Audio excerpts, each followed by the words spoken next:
लालू यादव किसको परिवार से निकाल रहे हैं, किसको परिवार में रख रहे हैं, इससे बिहार का क्या लेना देना है। लालू यादव ने क्या कहा है कि कोई यादव समाज का काबिल आदमी है उसको हम नेता बना देंगे।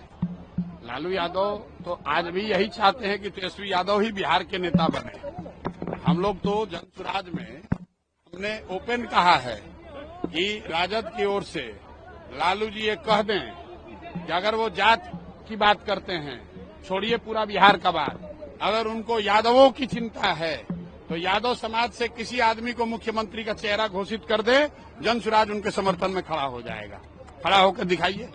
अरे ये जात की बात करने वाले जो नेता हैं, ये जात की राजनीति नहीं कर रहे हैं, ये अपने परिवार की राजनीति कर रहे हैं, अपने बच्चों की राजनीति कर रहे हैं। इनको किसी की चिंता नहीं है।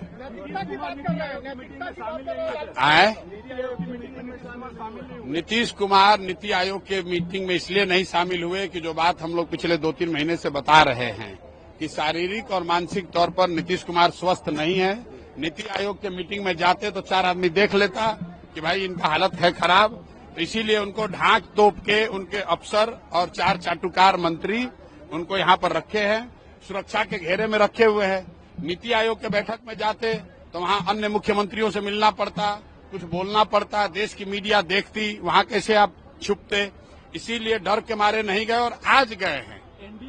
और दूसरे नजरिए से देखिए, जो देश का सबसे गरीब और पिछड़ा राज्य बिहार है, उसका मुख्यमंत्री विकास के लिए नीति आयोग के बैठक में नहीं जाता है और आज दिल्ली गए हैं कि जदयू को सीट 2 को ज्यादा मिले कि कम मिले। अपने अरे भैया, जब दिमागे ठीक नहीं है, दिमाग काम नहीं कर रहा है, तो किसी मीटिंग में जाएंगे, किसी में नहीं जाएंगे।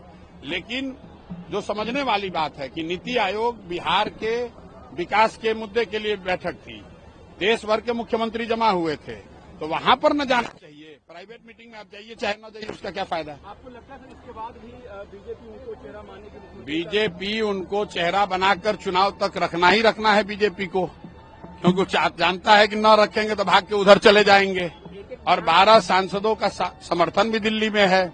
आप बताइए, बिहार के किसी सामान्य परिवार का बच्चा अगर उसको सिपाही बनना है तो उसको फिजिकल टेस्ट देना है, अगर उसको शिक्षक बनना है तो उसको मेडिकल टेस्ट देना है। लेकिन बिहार के मुखिया को न शारीरिक जांच है न मानसिक जांच है। ये आदमी को अपना नाम याद नहीं रह रहा है।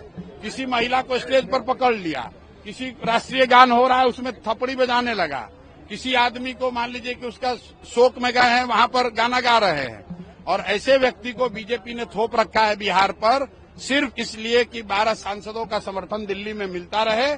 और बिहार की जनता, बिहार के युवा का जो होना है हो, उससे उनको कोई मतलब नहीं है। इसीलिए आप देख रहे हैं कि यहाँ लोगों से हमने पूछा कि मोदी के कहने पर वोट दोगे, तो लोगों ने क्या कहा बताइए। लोगों ने क्या कहा? एक लोग ने कहा नहीं देंगे। तो भाई आप छुट्टी हो रहा है कि नहीं, आप जाकर लोगों से पूछिए। नवंबर में बिहार का निजाम बदलने वाला है, नया व्यक्ति मुख्यमंत्री बनने वाला है।